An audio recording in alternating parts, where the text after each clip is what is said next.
very short crash program of educating Kenyans, parallel to every activity that's going on. We will not give the government a break.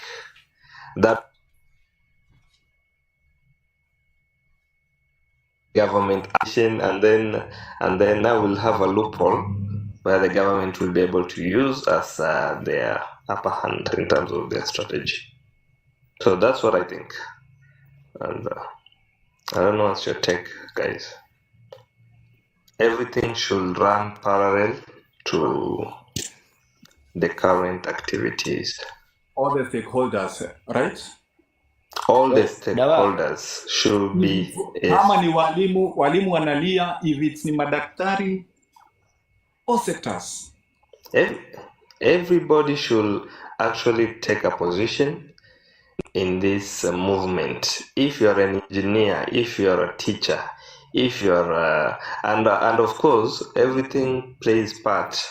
Everything that plays part in the whole strategy will not ignore the factor of financing. So financing should be the first strategy, and then from there now we run every program parallel to whatever we're doing. If the government is responding in an east direction, we have to move in an east direction, well strategized, continuing with our civil education, having the lawyers taking their place, the teachers.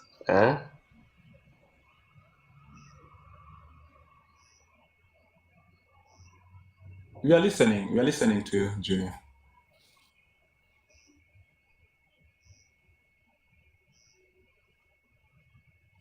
Okay, good. Lynn. Yes, Kenya. Ndio nilikuwa na agree na Morara to some point. Unajua hii kitu inatakana kila mtu. Totena nilikuwa nakumbusha pia Wilson. Inatakana ile gasi yenye mimi niko nayo na wewe uko nayo, pia tuisukume kwa huyo mtu mwingine, at least ndio sisi wengi tujae hiyo gas. Ndio tukienda kulipuka tunalipuka safari moja. Mimi naweza amua na Wilson wewe tutoke na tuende maandamano, tujipate tuko watu watano. Ndio lazima ueleze huyo mtu mwingine pia need ya kuweka hii gava into accountable. Tukienda bila strategy, the obvious thing ni kwamba tutashindwa. Unaona? Lakini tukasema tu educate wenzetu, wapewe wenzetu civic education, wajue vile gava inatumes.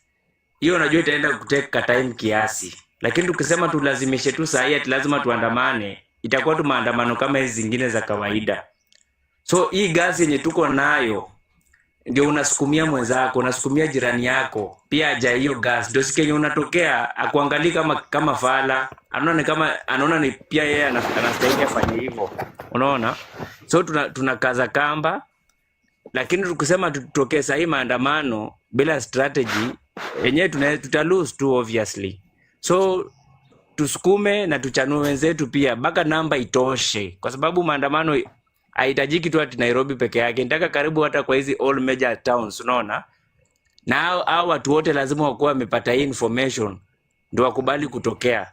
Tukikuwa hapa watu kama 90 hapa sasa tu agree wote, watu 90 ni namba ingine kidogo sana, hata itoshi. So ni mdogo kwa civic education kwanza, mpaka watu wote waelewe kwa nini wanaenda kuandamana. Ndio wakati unajitokeza wote watajitokeza kwa ujumla. Sawa? Yeye mwenyewe amepeana example, akasema wakati wenyewe alienda Narok alikuwa anataka kuenda kuspread hiyo spirit so that aone kama hiyo spirit ikienda mashambani pia watu wa mashambani wataanza kuelewa about civic education, na wao wataweza kuelewesha watu wengine. So akapeana Narok ikiwa example moja. Akasema next anaenda county nyingine yenye hata taja ni wapi, but ana feel ni vizuri hii message itoke Nairobi ingie kule mashinani, itoke huku kwa social media bado ingie kule mashinani, so that hii message iweze kuenezwa kila mahali. Na yeye anakuuliza na kuchallenge wewe, unasema uko ready kuenda maandamano, but yeye ana feel wewe na mimi tunataka watu wengine kama 10, wewe na mimi, na si wa Nairobi, watu wa mashinani.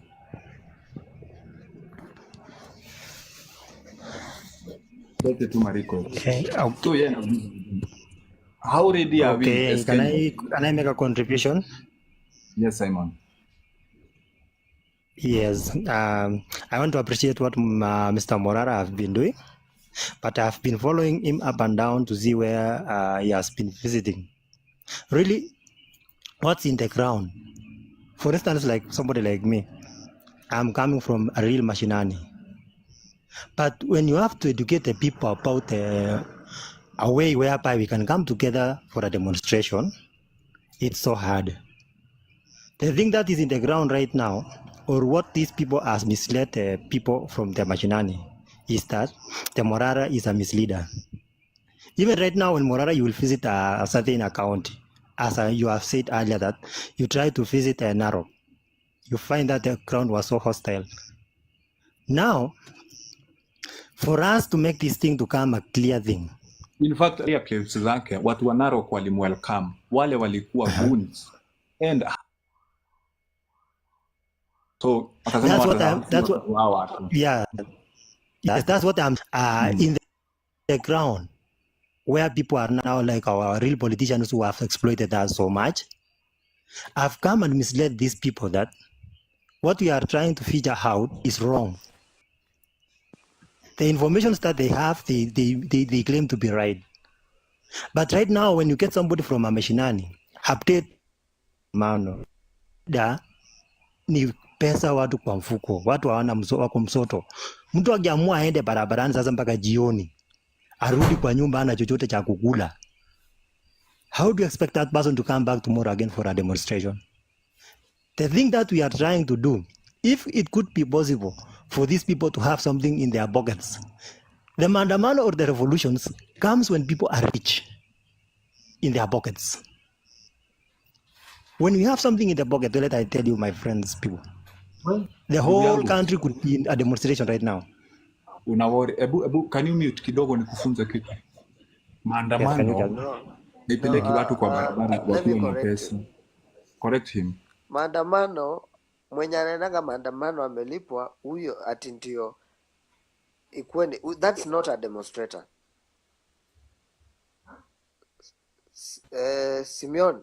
Simon, uko kaunti gani? Uko kaunti gani, Simon? Simon, hebu unmute, wacha tumwengage. Unajua huyu labda atakuja upande yetu tumuelimishe na yeye ataelimisha wengine. Simon, unmute, exactly. Tukuengage.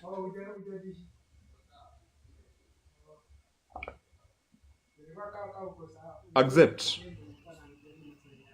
Yes, I have accepted. Simon, I am from Nandi County. Nandi County si kuna ufisadi mingi inaendelea huko, hata nyinyi mmekasirika sana na huyo governor. Yes, of course. But sasa I am among the mobilizers who are mobilizing. Unaona, I am among the people who are mobilizing for a change there. But the real thing that yes.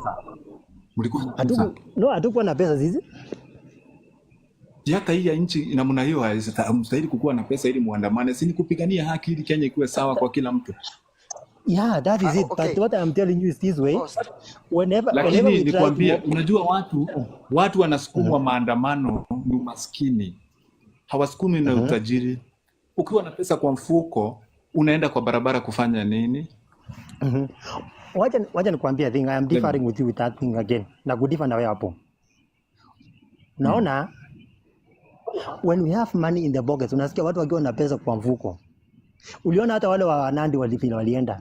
Tulienda maandamano kufika kwa ofisi ya kafa na wanaanza kuitisha nini? I thought you saw it.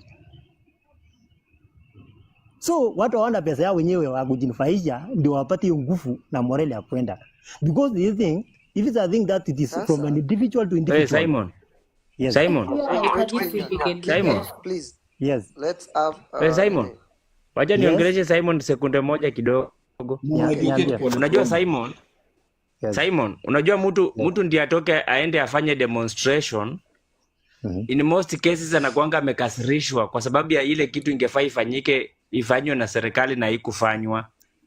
Kitu kingine ni kama wewe uone pesa yako imetumika, kwa kuenda kwa mfuko ya watu badala ya kujenga barabara, ndio mtu ataenda aandamane. Lakini ukisema ati mpaka mtu akuwe na pesa ndiye aandamane, sasa utaandamana nini? Juu ukiwa na pesa, hata Sasa vitu let me ikipanda tell you, bei na unaweza afford, Ki- utaandamana kweli, Simon? Kenya, let I Eh, just explain this about poverty in the people. I try to mobilize the people. We tried, we were about exactly. 90 people, we were in the county. We tried as much to pull the people out. But whenever you talk to somebody about a mandamano, somebody tells you that I will just go to the mandamano in the evening. I will not have anything to eat in the house. I don't have food. Right now, you find that the poverty is the real thing in Kenya. And this is what we are trying to eradicate. Are you seeing? Na But unafikiria as hiyo poverty inaletwa na nani? Hiyo poverty imeletwa na nini Kenya? Juu Kenya tuko na imeletwa rasilimali za kutosha. Hiyo ndio that swali sasa nilikuwa nimuulize. that's why I'm telling you these people have exploited us so Maybe much. we are So demonstrating, the real lakini kuna watu wako pale Nandi County. yes. That's You, now that's why we need to do civic education. yeah, that Ndio is it. sasa hiyo kutolewa kwa mfuko watoke upate, hata ukipatiwa 50 bob even That is it. That's it, because uniambie saizi ati nimetoa mtu mwenye ana chochote mbele wala nyuma, mtu anategemea kibarua ya kwenda asubuhi mpaka jioni ndio apate chakula ya kukula, nimwambie tuende barabarani, jioni akirudi kwa nyumba ana unga ya kukula. Na Will akikaa that person go nyumbani pale? atapata unga. Akikaa nyumbani atapata unga. Atapata unga. Ya, atakuwa ameenda kibarua amepata 150 by saa saba. Ameenda amepalilia, ameenda amefunda, amechuna chai. Unaona? Sasa sisi tunataka tukuelimisha kitu kidogo hapa uelewe. Jailini, hebu kwanza nisaidie alafu niingie. Guys wengine tumeni request. Hi, we have a lot to do, I see. Haki ya nani? Oh my God. Civic education. Simon, Yeah. Yes. umesema ati mtu akienda maandamano lazima akuwe na pesa kwa mfuko. Yeah, you should be having a living. Naona? So, Wacha nikwambie what's the Lin. point of going to the protest kama uko na pesa? Wacha nikwambie Lin. Unaona pesa yenye tuna are the money that are not there in hand. Zamani They are- Balasari you see, akaniangalia hii kitu yote. sikia niwaambie tu, wacha niwalete polepole kwa sababu mimi niko mashinani, niko ndani kabisa. Where you are trying to feature inside the mashinani, unaona? Watu wenye wako kwa town we can Uko demonstrate. Nandi wapi? Nandi ni kubwa. Uko Nandi wapi? Mimi niko Uko Nandi wapi Simon? niko penye naitwa Mosoriot. Mhm. Interior ndani. Mosoriot. After Mosoriot you go to a valley, a deep valley down the stones there. Penye mawe imebangana, niko chini penye naitwa Ngejek. Do you know there? Sasa wacha niwaambie wanaume. Kama mnataka hii kitu Hapo. ikuje real. Hapo hebu kuja unifunzie Simon hapa. Yeah? Mhm. Kama mnataka ikuje hii kitu ikuje real kwa mashinani. Nakusikiza. Unasikia? Wacha tuende civic education, Yes. tueleze watu kwanza maana ya hii maandamano ni nini tunaitafuta pale mbele. Unaona? Because mtu ambaye ako na shida hawezi vumilia kitu yenye inakuja mbeleni. Anataka kitu yenye anatumia kwa sasa. Unaona?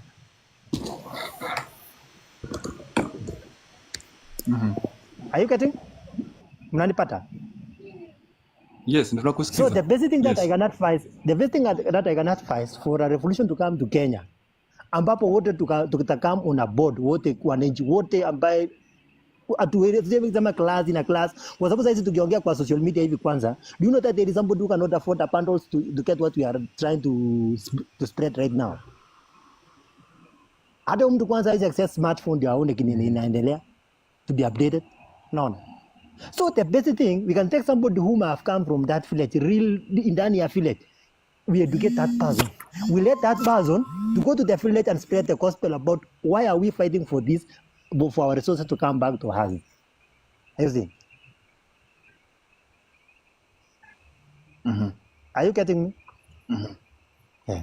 So Mimi what I nakuelewa. can advise Unajua wewe about Morara mimi nakuelewa. is doing a real mambo thing. yenye- He's doing a real thing. Naona Morara is doing a good thing. But what I can advise these guys this way, just feature into a village. When you are going to a county, try as much as possible to know that that county has got how many sub-counties. Can you go to ward level? Get some people there who are good in feeding these people about the information. Just handle them. Teach them about the their rights, about how they can get their resources. Let them go to the ground now from the sub-counties to the ward level to bring these people all to come to board. Whereby right now, when I'm right now in Nkechek, I'm in Nkechek Lelmokwa ward. We can get some people from the villages to answer all these people to know that what we are supposed to be doing is what we are to fight for our resources rather like Nandi County. You see, for instance, like going to a hospital, hatuna madawa kwa Nandi County. When you go somewhere, we don't have anything. We don't have, the roads are not passable. Right now, when I'm going to the village, I'm supposed to ask whether it has rained. If it has rained, I have to spend my night down. But all those people are at the village right now, they enjoy it when it's muddy, it's what they don't feel about it because they don't have exposure to go out. You see. So let us start from the grassroots we educate people about this thing. I think that's about my view, how I can see about it, Morara. So, watu wanataka wakuwe na pesa ama wakuwe na information. You know, these things goes hand in hand. When we have a living for today, when I go for a mandamano, I'll come back in the evening, I'll make my food I will have to make my food without training, is when I'll go to mandamano. We shall go for a demonstration. Are you seeing? But right now, in our area, it is a season for harvesting right now. How can I tell somebody who is now in a kibarua anaenda kufuna gunia moja ndio apate ya living ya leo kwa shamba kwa hii kibarua yako, tuende tuandamane tupate sanga tupe haki yetu. Kenya atakuuliza ni kwamba sanga tatupea haki yetu saizi ambapo nikirudi jioni ndakuja na haki yangu. Hizi. So that's the challenge. Usishuke ka hapo. Rita, how are you? Hi, No, how are Simon you? nikuulize. How are Simon. you? This is Rita speaking. I Yes, have welcome. one question. Number one, what bothers me, you are asking him where he's from, and you've been complaining that people should not declare where they are from. Because we have a problem now with the people from Lima saying they're from Lima. So I don't think it was the right thing to ask him where he was from. It's supposed to be he's from Kenya. That is one thing, right? He's a Kenyan. He should not be asked Yeah, where he's Rita, from. you are right. You are right, Rita. You are right. But All right. according to my, for the sake of my security, even I have exposed a place where I'm coming from, but I don't come from that area for my security. I know it. But I Okay, gave an so example. we should not say where we are from. We are from Kenya. That's all. And then Yeah, that's it. number two, I think we should start focusing on how to solve the economical problems we have. We should start coming up with business ideas or how we can generate money or economy. We can reboost our economy in our country the way it was before. About some years before, it was doing very well. Everybody was happy. Everybody was doing good. There was money flowing around with the economy. So we need to start working and thinking hard of how to stabilize our economy. That itself is going to be a winner. All right. The winner is economy at this time of point of time where everybody is struggling. So people are kind of tired now with the politics, because who is going to benefit after people go demonstrating and they are killed there? Who is the benefactor of all that? So we need to work need to work for our economy, try to come with ideas how we can. You are talking big, but I'm not getting what you are trying to tell us. Microphone to somebody else. Kimili. Niko tayari kutake mic hivi you can allow. Good evening. Good evening. Jamboni mandugu zanguni. Mimi kwanza nimeingia Dawak, nimeingia mara kadhaa Dawak, na I think watu wengi wanijui. Mimi sina elimu sana vile, lakini at least I've got a little bit of history, and especially history ya juzi ya kutoka Gen Z wakati waliingia mtaani.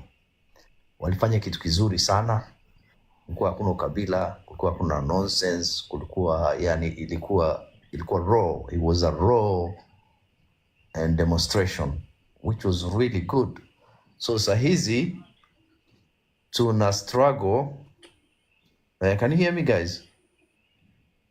Can you hear me, guys? Yes, yes. Yes, Continue. we can hear Endelea, you. Go endelea ahead, go baba. ahead. Sahizi and tumesambaratika. There's nothing going on. Yani tunaona okay, ninaona pia nimeona magavana wengine pia wao wenyewe kuna mashida baina ya wao wenyewe kwa wenyewe, which is quite a good thing, kwa sababu ya Gen Z ile mambo walifanya imefanya warudiane kidogo sasa. Lakini sasa hivi what is our short term inaonyesha ni ngumu sana sisi kuachieve kitu. Inatakiwa to strategize kwa long term things, like for example the plans that you've got right now, which none of you, hakuna mtu ametupatia clear plan what we're supposed to do or what is supposed to be done to change anything. What we need to and I mean I'm not that clever, to be fair. Sijasoma, sina I am not very good in articulating things or convincing people in doing things. So mtu inatakiwa watu kadhaa ambayo wanaweza kufanya hizi vitu long term, wafanye vitu yani wahakikishe, yani kama hata ni kumchagua mtu mmoja ambaye kama hii mambo inashindikana sasa hivi 2027, kama mnaweza pata opposition moja mzuri kama huyu Morara, mnaweza mtrain, ama mtu mwingine mzuri mnaweza mkamtrain ambaye ana akili. Nimeona vijana wengi sana hapa hivi kati yenu ambayo to be fair very very bright kids, you know, young people, no kids, young people like, you know, 20 to 30 years old, very very clever people. Seen them in here. Nimesikiza opinion zao ni very good. Ni watu hawana disinformation or misinformation or propaganda or even, unajua. So please, mnatakikana mufikirie hizi vitu. You think long term. Wachaneni na short term peke yake. Think plan B, long term. What is going to happen? Who are we going to nominate after this? Yeah? Sana kwa kusikiza. Hebu muongeze maneno yenu nyie naye. Thank you. Anyway, guys, anytime unasikia nikikuuliza umetoka wapi, sometimes tunatakanga tuna feel ground yako kwenye umetoka. We are not fools hosting these platforms. And we not only host them. By the way, mimi nimetoka Isiolo, siogopi hata kusema mahali mimi nimetoka. Mimi ni jamaa wa Sometimes sisi tukihost hizi platform kukua ati uko maeneo fulani, haisemi wewe ni kabila fulani, and it's good tunajua the ground maeneo tofauti. You know, you cannot. Yes, Africa now. Habari. Nzuri sana. Matsan, mko salama? Kabisa. Yeah, kabisa. Sasa mimi nimesikiliza mjadala kidogo. Hebu wacha nichangie na yangu. Ni wakati wako. Sasa wacha nikwambie, kwanza tuna changamoto sana katika hii nchi yetu ya Kenya. Na shida mimi naona inatokana na Wakenya. Kwa sababu gani ninasema hivi? Kuna wakati huyu minister alikuwa anaitwa Murkomen. Anaitwa nani? Hebu muni correct kidogo. Siku ile walitolewa wote hawa ma ministers wote, mnakumbuka Gen Z walilete shida wakatoa ile unakumbuka siku ile parliament waliingia hawa Gen Z. Ruto alikuja akaondoa hiyo ma ministers akarudi tena kuchagua. Huyu minister alikuwa anaitwa Murkomen. Mnakumbuka vile alifanya? Kijigamba akasema belt yangu ni milioni kadhaa, ni laki kadhaa, sijui na ilirudisha. Nani alisababisha huyo jamaa kurudisha? Ni sisi wa Kenya, kwa sababu ya ukabila. Unajua, kama tungekuwa pamoja Kenyans all, mimi ninasema hivi, Kenyans wenyewe raia bado wana ile ukabila ya kusema mimi nimetoka mahali fulani, wacha huyu ndugu yangu arudishwe pale, wacha sijui nani yangu. Unajua, hatuna ile umoja. Leo tungekuwa na ile umoja, nadhani tungefanya kitu kimoja. Lakini wewe kama huyu kijana sasa hivi anapenda sana kutetea nchi yetu, anapenda, alipigwa hata. Kwa nini amepigwa? Si kwa sababu ya ukabila, ndugu yangu. Huyu anaitwa Morara, si alipigwa kwa sababu ya ukabila. Sisi hatuko pamoja. Niwaelezeni ukweli, tungekuwa kitu kimoja, wallahi sisi leo tungeamua tungefanya ile kitu tunahitaji na ingetendeka. Action speaks louder than words, lakini tumegawana. Huyu makamu wa rais Gachagua aliongelea mambo nyingi kuhusu milima, na kusema kweli katika Kenya yetu tangu zamani tunajulikana kwa sababu ya ukabila. Gachagua kama ameongelea mambo ya milima Kenya kwanza makabila zote wako pale 47 yote. Na mimi ni mama Msomali, wacha nikwambie, mzaliwa hapa. Mimi babangu amezikwa Nyeri, mimi nimezaliwa Isiolo, mama yangu amezaliwa Naivasha, Kenyan. Lakini kitu inatendeka katika hii nchi yetu ya Kenya, ndugu yangu, sisi ndio tumejilet down. Tungekuwa na ile umoja ulimwengu yote kama Gen Z walitry. Gen Z kwanza hawana ukabila. Ile watu wana ukabila ni watu wazima. Hao watu leo wako kwenye bunge. Kila moja juzi alisema huyu jamaa aimpichiwe. Kila moja mpaka Farah Maalim ni jamaa Msomali, lakini tribalism amelead. Alisema mimi ningekuwa rais wa Kenya. Mimi ni mama Msomali, ndasifichi chochote kwa sababu this is my country. Sina mahali pa kukimbilia. Sina mahali ya kukimbilia na sina mahali ya yani nitoke Kenya niende mahali nyingine. Mimi nimezaliwa hapa na nitazikwa hapa. Ninasema ukweli, katika Kenya kitu imetumaliza ndugu yangu. Hii mawaziri, hao watu ya bunge, wote kila mmoja, wote wanayo kabila. Tusikatai. Farah Maalim ndio number 1, wacha nikwambie. Mimi ni mama Msomali, alisema mimi ningekuwa president ningeua wa vijana 50 per day. Huyo mtu ni kiongozi? Sio kiongozi. Mtu kama hiyo wallahi ni mzuri kung'ole, hata kama ni mtoto yako. Tuseme is my brother. Na huyu mtu ni jamaa Msomali mwenzangu. Sikupenda ile kitu amesema, kwa sababu kama ni Mkenya hangesema kitu kama hii. Iliniudhi sana. Na Gachagua kama ameongelea mambo ya milima Kenya, yeye sio peke yake. Na binadamu sisi hakuna, nobody is perfect. Hakuna mtu ile msafi, kila moja ana dhambi.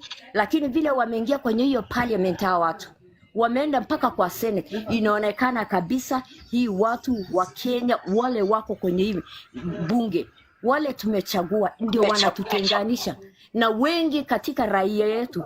Mimi nimewapatia example ya Murkomen. Kwa nini Murkomen amerudisha? Nani amerudisha? Watu yake walisema jamani, tunataka huyo mtu yetu arudishwe.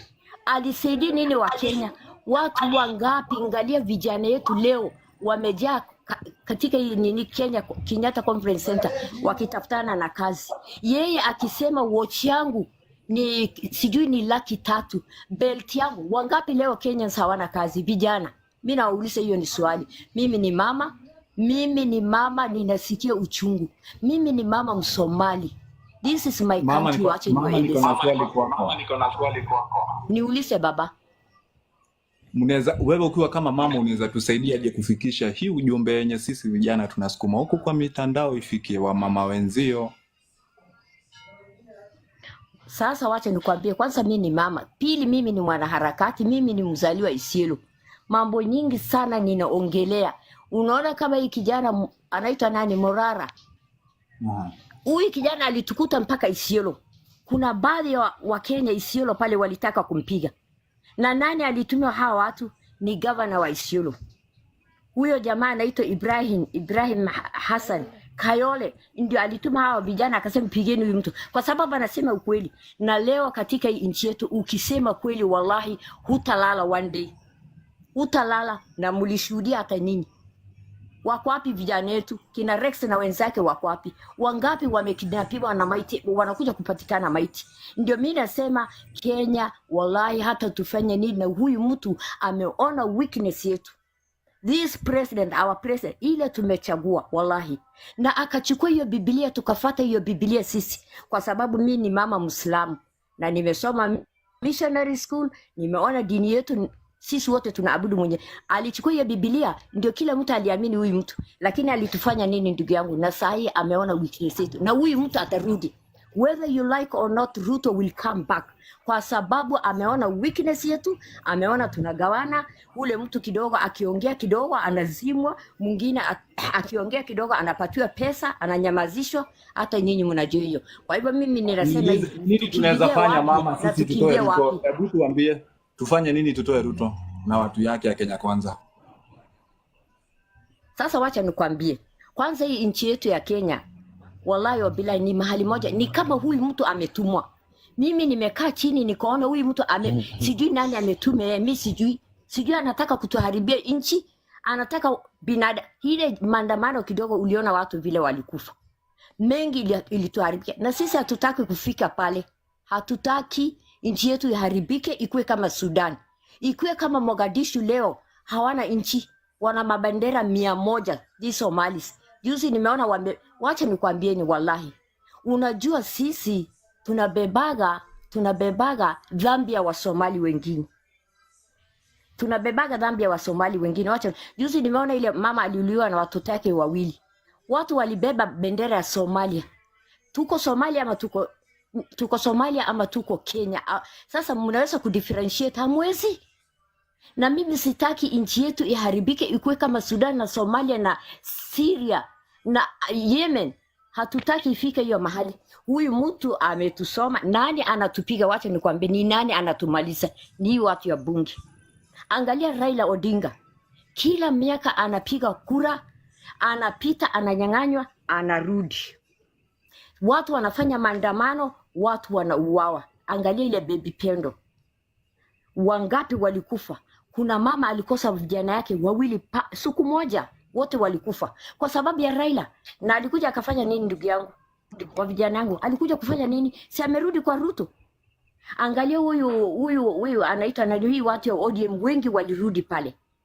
Huyu jamaa anaitwa nani, Msomali huyo anaitwa Junet Mohamed, alisema nini? Kenya kila mtu anataka kazi.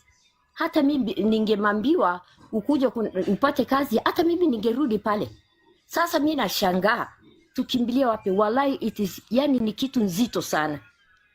Ni nzito sana, ni nzito. Na ninajua jenzisi wakiamuka, ndugu yangu, Kenya damu nyingi itamwagika na mambo nyingi itatuharibikia. Na mimi nakataa Kenya yetu. Kuna watu walikufa, Kenyatta alifungwa, wengi walikufa, hata wengine walikuwa hawazikwi, walikuwa wanachimbio trakta, wanawekwa 10 ndani ya kaburi. Unaona? Lakini leo hatutaki kurudi ile pale, kwa sababu Ruto alitukuta nchi yetu ikiwa na raha. Kibaki alikuja, kila mtu anajua nchi ilikuwa very peaceful. Njaa hakuna. Mimi niliona mama moja Isiolo, I swear, alipatia watoto yake Piriton kwa sababu ya njaa. Tutakimbilia governor ule unamchagua, anakuja anachuma. Bado wewe unasema ametoka kwa dirisha yangu, huyu ni mlango yangu. Huangalie vile watu wanaishia Kenya. Inasemekana watu wabaya wanapataga viongozi mbaya. Kwa dini ya Kiislamu, Qur'ani inasema watu wabaya wanapataga kiongozi mbaya. Kwa hivyo mimi ninaona baadhi ya Wakenya, jenzisi, wache niwaambie, msikufe watoto yangu. Mulikufa mpaka wa mama. Leo mama amekosa mtoto yake, kila akikumbuka ile picha halali anakumbuka ile mtoto. Tumba ya mama mimi najua kwa sababu mimi ni mama. Mimi ningesema hivi, na huyu mtu atarudi, whether you like or not, he will come back. Tayari muliona kitu ilitendekaga Kenyatta Conference Center siku ile, watu walikuwa wanapatiwa 7,700. Ile alikuwa inahusika na nini? Ni kura. Hata leo mbona anatuma vijana wetu sijui Qatar, sijui anatuma wao. Sasa ile anakaribisha outsiders ndani ya nchi yetu. Kama hii airport. Kazi nani atachukua kazi pale? Si outsiders. Yetu anatuma wapi? Anatuma nje. Jamani, simjiulize mambo kama hii. Ni nini inaendelea Kenya?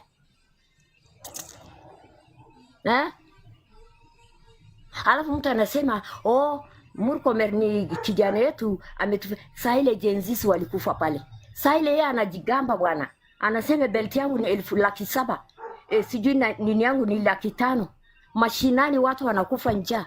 Vijana wengi wamesoma, certificate iko ndani ya sanduku ya mama. Wameingia kwa dawa ya kulevya. Wengine wanaenda Al-Shabaab. Nini inasababisha watoto waende hivi? Kwa sababu ya njaa. Ruto hana huruma na sisi. Ruto hana huruma na Wakenya jamani. Afrika, umenena kweli. you've hit the nail on the head. But there is Hana one thing huruma that I have. baba. Kuna kitu nataka niseme Afrika, niwaambie hawa waharakati wetu hao wenye tunatuongoza. Let I just tell these young people, if we have to reform this country, kwa maoni yangu, ndio tukate hawa watu ambao wametuzuia kwa ufisadi, kwa nini yote. Let us, as a mass, let's go to anti-corruption and deal with those guys direct one-on-one, so that we paralyze this money these people have, which have come and used to mislead our people.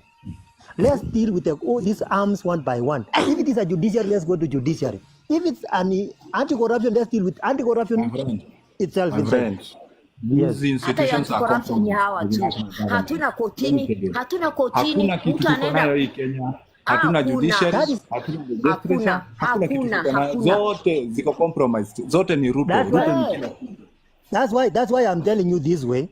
When we come hakuna mambo ya across these kudili na members of corruption. Corruption pia hiyo sikia ofisi ni ya nani? nikwambie Africa.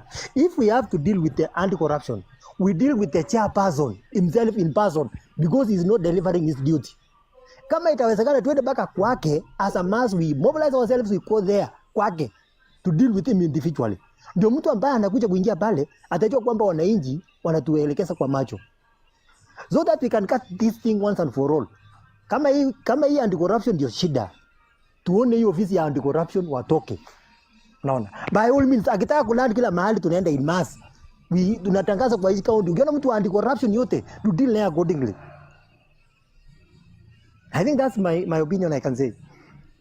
Lakini mimi Sasa kitu ile mimi ninasema anti-corruption ni ya serikali, makotini hatuna. Mtu ameua, ameiba, kesho unasikia amewachiliwa. Sasa walai tusijisumbue. Sisi tumekuwa kama empty tins. Empty tins, tunapiga We are kelele empty things really, sikatai. We were trying to bring the African vile tulikuwa tunajaribu kusema kwamba we have to make a mass demonstration whereby we alert our people about our resources. The first way we can alert our people about our resources is through we enlighten them about the corruption that's going on. And who is dealing with this corruption? It's the anti-corruption body, isn't it? And the anti-corruption body, we have the ODPP and all those people, the judiciary and whatever. Na kama itabidi to deal na watu, kama akina Kwame afanye kazi yake, kama ODPP afanye kazi yake, kama anti-corruption afanye kazi yake, if it can go according to an body to a body, I think this thing we shall eliminate. But when we deal with the whole elephant, we can't manage to deal with the whole elephant. But we can start by eating the legs, eating the ears, the nose. Then we shall go to the big elephant right now after we have paralyzed the other body parts. But when we hit the whole elephant, we can't manage. Wacha tafadhali munisikilize kidogo tu please, alafu mimi nitoke. Ninaomba kitu moja. Mimi kama mama Msomali, naomba munisambazie sauti yangu tafadhali. Nataka kuambia Wasomali wasitulete sisi shida, wasilete mabendera ya kutoka Somalia wabebe hapa Kenya. If they are Somalis, kama hawa ni wakimbizi, wakae na adabu. And if they are Somalis, why to bring, ya nini kuleta bendera nyingine isli? Nataka kuambia those Somalis wale wanabebana na hii flag. Kama wewe ni Msomali unabeba hiyo flag, rudisha Mogadishu. Tubaki kisisi Kenya kama wa Kenya. Wasituletee sisi shida. Sisi tumeolewa na Wakikuyu, tumeolewa na Wakalenjin. Sisi ni wazaliwa hapa. Those people wanabebana na flags. Aki naomba munisambazie sauti.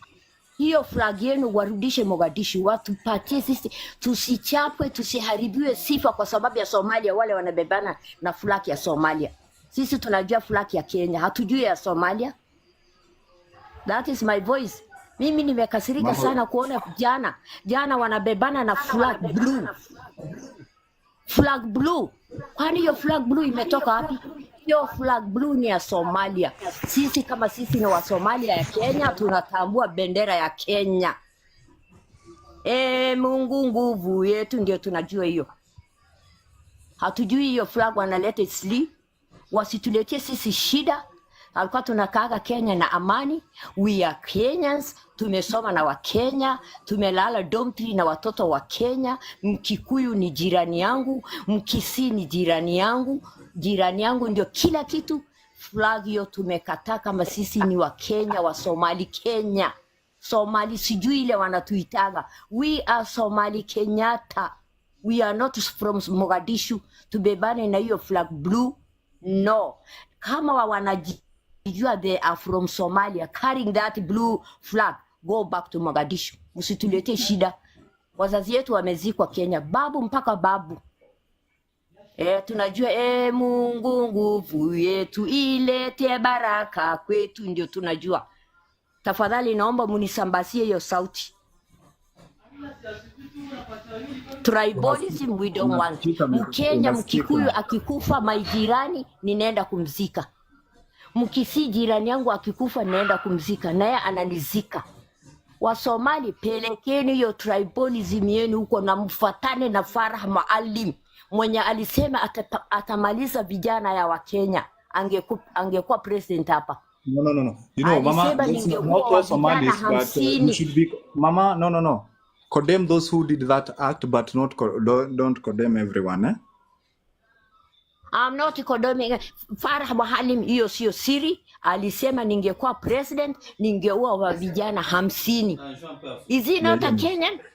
Is he not a Kenyan? Saila anasema hivi. Saila wa mama alikuwa wanalia. Vijana wameuawa pale parliament. Hakusikia hiyo uchungu. Mimi nataka kuuliza Farah Maalim alitoka nchi gani? Saila alikuwa, mimi ni mama Msomali, nilisikia vibaya kina Rex wakiuliwa. I cried.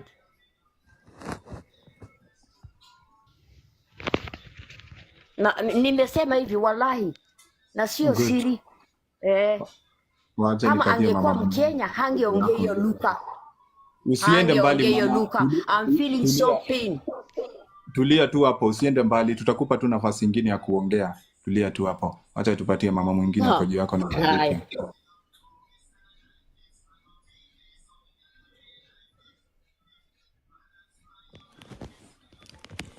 Hello, can you hear me?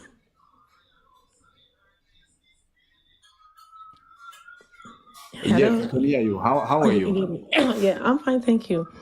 The one I'll mix both. Kiswahili, Kisungu. I'm not very good with Kiswahili. No, yeah. Okay. So first of all, asante sana kwa ile kazi unafanya. You've been doing a great job, especially in supporting this movement and the leader of the movement, Molana. I think among all those people that are there, I think you're the one who is most committed, loyal, which is very good.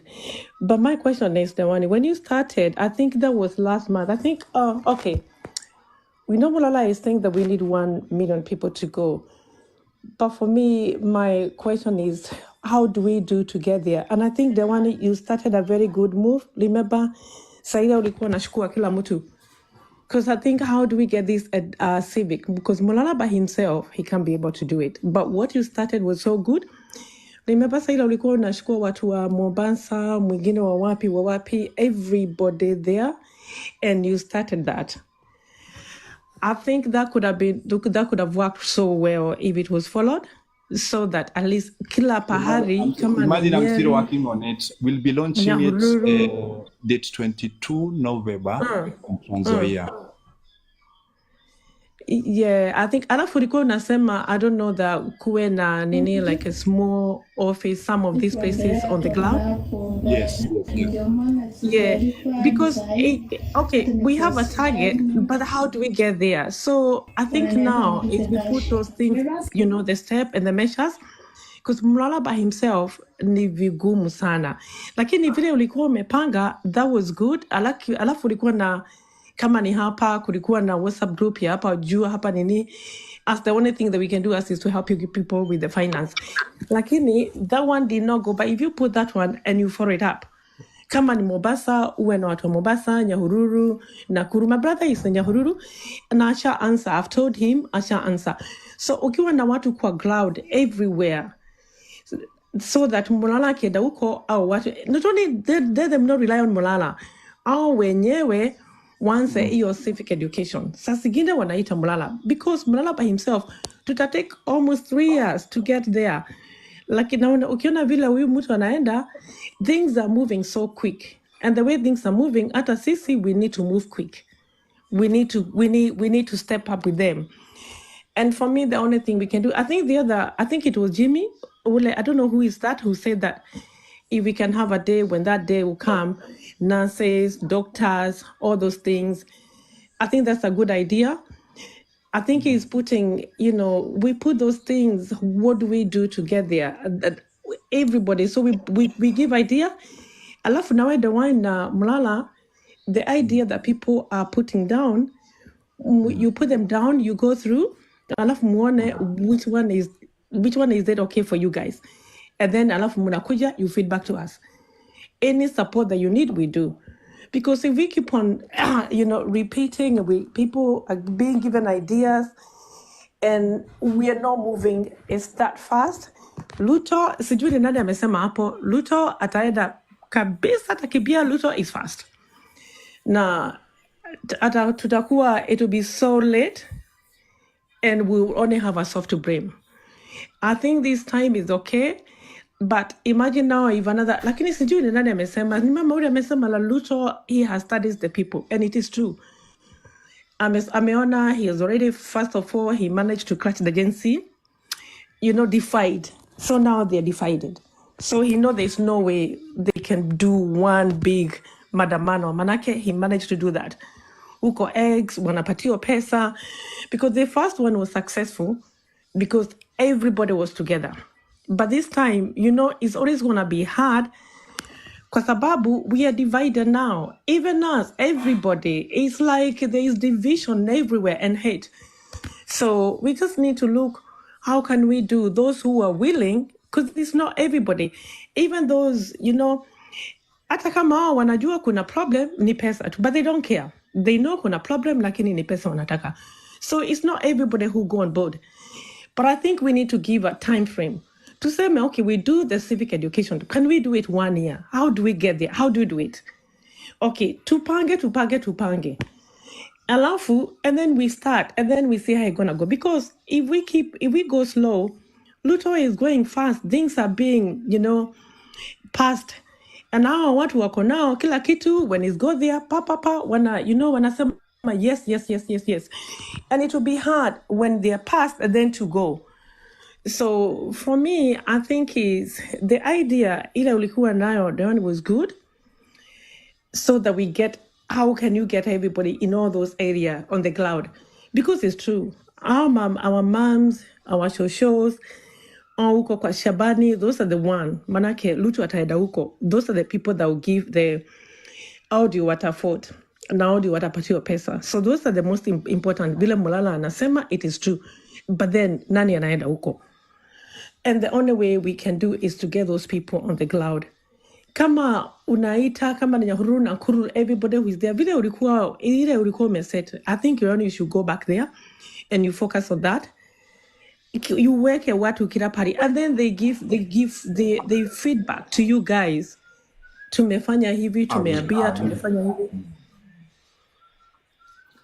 Hawa nitarudi. Nimekupromise hiyo.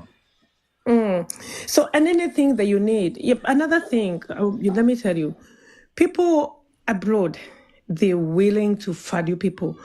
But give us a column, a way. There's another one I gave 100. Let us know, how do we do it? How do we give you, and how do we account? The way you're saying is accountable. How do we people, that our money is being accountable for? How do we account for our money? Like we are happy to give you. These people, they go, hata kama ni watu. Tell us, hata kama ni watu. Wasikane waende. To know that we're giving this money. Watu wanaenda Nyahururu, watu wanaenda Nakuru. This is their fare. Give us a good plan that we see it is working. And then we'll support it. Because you know what they want me. If we keep on talking, sometimes we don't even come here because kila saa yote tunaweka, we need to put things in straight. Me, I'm international lawyer and a criminal lawyer, and I went to Uhuru. But I can see the way we are going. Ruto is ahead of us completely. He's far ahead of us, and if we are not going with his pace, we will lose our country. And it's gonna be hard, so hard for us to get that country back. But the time is there, so we need to we need not to sleep. But I don't know whether you saw another thing that is going on. The way people they were saying Kenyans, you're sleeping. We are talking, but there are no much action. I think we're doing too much talk, but we're not putting a lot of action. Because if you know, like, praises, action is the best. You know, even the Bible said that faith without action cannot please God. So what we need to do as a country is to put those action. Even if it's more, they'll go far. So now, civic education, that is whatever Mulala has is good, but let it put action on the ground now. Tell us people what we need, whether you need to put there. Come on, what one either, maybe you are sending 3 people to go to the Mulala, they will target him. They will kill him. So we need to be careful how you're going to go about that. But the other people can go and even get those things, alafu wapatie Mlala kwa ofisi, and then he do that. But we need to move. Tuma watu for those things. Na ulikuwa na hiyo WhatsApp group ya huko majuu. And they are willing, because people are willing to help you, the one. But let us know how we can help you. But we need to see what you're doing with the money. And we need to see that people are going on the cloud. Tell us, this weekend we are going to Nakuru. Next weekend we are going to Nyahururu. Next week, because this civic education, how is it going to be done on the floor, on the cloud? So we will still be singing a song, and then by the time we are on another one thing has passed. We sing another song. So put things on the cloud. Alafu unatuambia. Because I know you have so many people. Because, you know, you have so many people who are willing to help this move financially and idea. And, you know, it is a good move. And I think this is my best. I think you are the best for me, the one I've been going a lot. I think this is the serious one. But put things down and then, you know, let us know how are you people planning to do it. Like, send people out there. Rather than Molana, said that those people to go and do civic education. And even those people on the group, everybody ametoka kwa ushago. Kama uko na brother yako, waambie and then connect them so they know what they're doing. Like me, I know my brothers, he come from Nyahururu. So I've told him to do, and he's doing that. And I also talk to the women there. So we do that. And then, kuwa na saa zingine unachukua feedback. Don't let people repeat, because we know, we keep on repeating that this is doing this, but we know. So let tackle actions only. So then you do another one. We all come into feedback. Tumefanya hivi. That's the only way we're going to move forward. Otherwise, you know, this guy, honestly, he will take our country. So now, you know, you people, you don't know Bill Gates. Bill Gates is the worst criminal in the whole world. His foot is in Kenya. Me, as a lawyer, I'm so worried about Kenya for that man to come there. He's demonic, and now what he wants is to finish African. He wants to see the African out of the earth, because they say we are good for nothing. We have a good country, but we don't know how to use it. His aim is to do that. And that's why even the COVID, when they did it, because it was behind it, the aim was to kill Africa. And that's why his wife was saying, I can see so many dead Africans on the street. Lakini Mungu ni nani? Mungu did the other way. So, Sasa Garia Shakura, what he's doing. You people, you don't know that organic food is... Hello, let me cut you. Let me cut you a little bit about COVID. Can nyinyi wote mmesoma andikeni H202.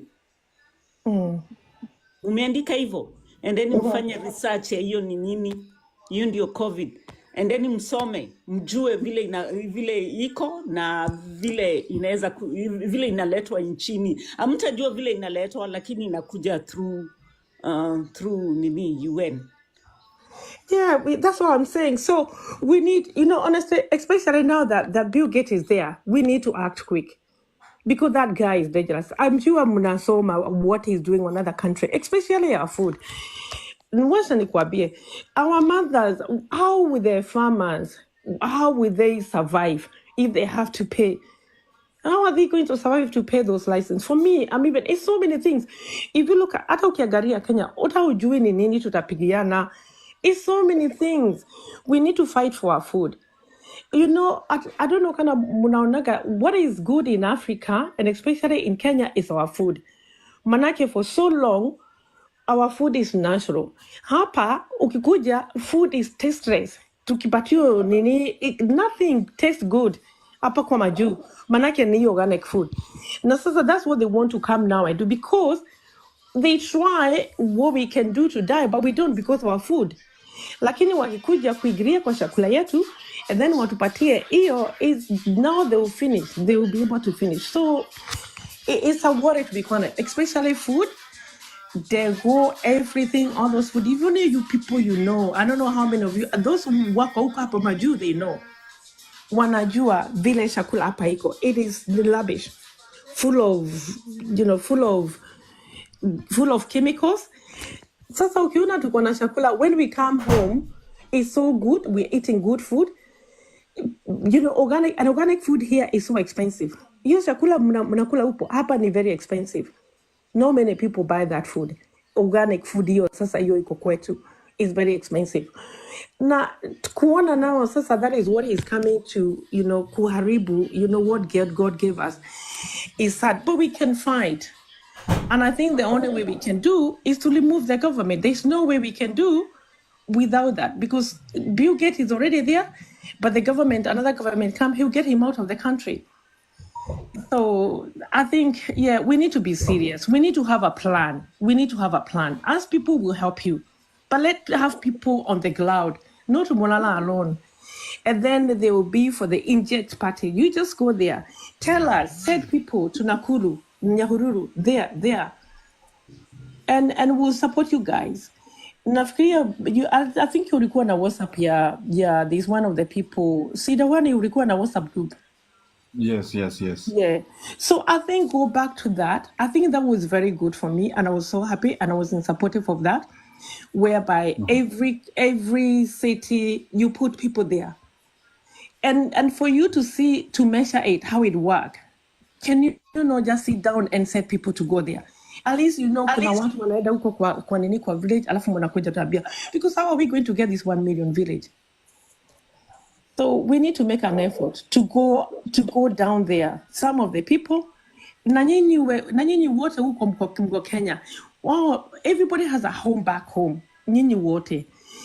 What could you get somebody? Nyinyi wote mko. Kama ni brother ama ni nani, let that person be the connection. So what wakija, ninaambia my brother, enda huko kwa town, call a meeting, educate people, and that's what my brother is doing. Educate people. Now they know about food. So somebody else do that. That's how we're gonna get these numbers. Otherwise, then we measure. How are we doing? Are we going on the floor? So sigine unatuita, tuna review. How did we do? Tumeenda hapa. Otherwise, honestly, Ruto, he'll be ahead of us. And he's very good, because all what he's doing, he's busy trying to divide us, break everybody so that we don't get anywhere. Because now if you look at X, all what they're doing is insult, Malala, all everybody. No, even Malala, everybody. It's like the country has been so much divided now. The youth is divided. There's no way the youth will be able to be together. So now we need to be ahead and we act quickly. I think that is for me, that's my view. And again, the other one who said about then when the time comes, we give a framework, like we say 1 year or maybe 3 or 6 months. But the other idea was so good. When that time comes, hapo mnanikuta mimi ndio huyo. Ama namna gani? Sasa mimi Mbasikia venye amesuambia. Sasa wacheni kunihepa. Kwa sababu mkipitia hapa mnanikuta niko mbele. Mkipitia hapo mnanikuta mimi ndio huyo. Ama namna gani? That was William Ruto kwenu. When today? Yesterday. He went to our because place we yesterday. are supporting you people, because they know, now we are his enemy. Because all of us here, he know that we are enemies. So he doesn't like us, but we have to. It's our country. Do you think if we are happy here? Si mliona vile kulikuwa na maandamano hapa Britain. What were they saying? Go home. So if they kama wakija waseme to where the home, where are we going to go? So that's why everybody, we honestly, the way you are, everybody, we are the same. Even though, people can live well, but you don't know. It's not our country. Even if hata kama wamekupatia leave to remain, they can wake up. Like now, it was happening that in Britain. A lot of black people were killed. They wouldn't show you. Hamukuonyeshwa kwa TV. They want to hide. Hamukuonyeshwa. Lakini they killed so many people. But they're saying you came, you take our job, you're taking our job away. So they killed so many people. But what they did, they came together. There's some places where they're so bad, they're racist. But lakini the city itself, they came together. But it's still bad. So, and especially now, there are even places whereby when you're black, you can't even go like before because of what happened. So that's why even us here, we need to fight for our country because that's the only country we have. If they tell us go, what do? We have to come back. So we need to be part of it. We need to help you. We need to be involved whatever way we can. But sometimes we're getting frustrated because, we need to act now. I think if they have a good, Morara has a good selling market points. Like what is he selling to people? And is he going to deliver? Or what is he standing on? Or what is, if he is elected, what is he going to do for the people? And also, that is one thing that people will, I want him because he's going to do this if we elect him. And then another thing is not looking for those people who are looking forward to go to Bunge just to punish the other community. We should eradicate people like those who have that mentality, or we want to go there and take leadership so I can finish these people. So we don't want people like those. We need people who are neutral, who are not going to punish anybody or any. They're going there to do their work. They're going to work for their country and everybody, and they are not going to bring downfall to some people or some. They're just going there to build this nation. If he's selling a point like that, for sure everybody will board in. So that's all. Great. Can I say something? Good Good evening. evening. Yes, good evening, everyone. Let's start with Bilwa. Yes, Good evening too. good evening too. I'm here. I've listened to most of you and I've heard what most of you are saying. Gechi, thank you very much for the insight because you have said so much that is going to help the way forward. I hope the host, you have listened to everything that Gechi has said, and kindly restructure the WhatsApp groups and see the way forward from there. Anyway, we must admit that we are being beaten up, down, and center by His Excellency. And His Excellency knows very well that when people are not united, they will always be beaten.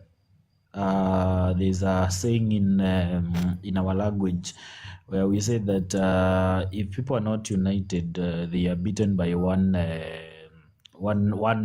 stick. That's a direct translation. And if you look at, if you are keen to understand the politics of this country, the politics of this country is about coalitions.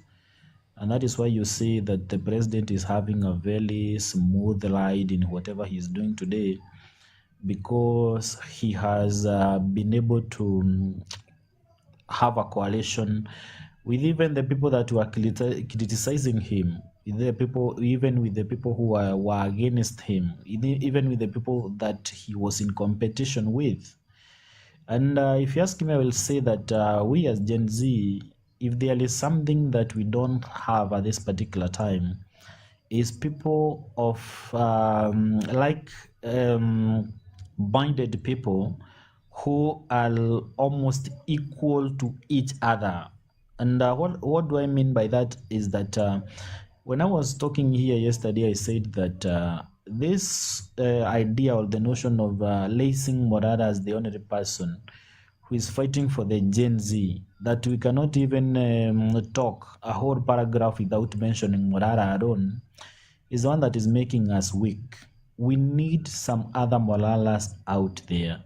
We need people who are coming up to do what Morara is doing, or to do what better than what Morara is doing, so that these people can also come and have a coalition at a time. And if someone is doing this in his county or in his own, and Morara is doing whatever he is doing, and someone else from maybe Coast Province is also doing something close to what Morara is doing, and we have several of them, if we combine them and have a very strong coalition, then it tells you that even the president will be a friend of the Gen Z. But now sahi Ruto anajua ya kwamba vizuri kabisa, akitishia tu Morara kidogo hivi ni kama ameyubisha meli yote. Ni kama sasa itakuwa sasa ni kupotea inapotea. That's why I was saying, and it is the same sentiment that has been echoed by Gechi. We need to have other people who are coming up just like Morara. And these people, they are coming up with their own ideas. They are coming up on their own without being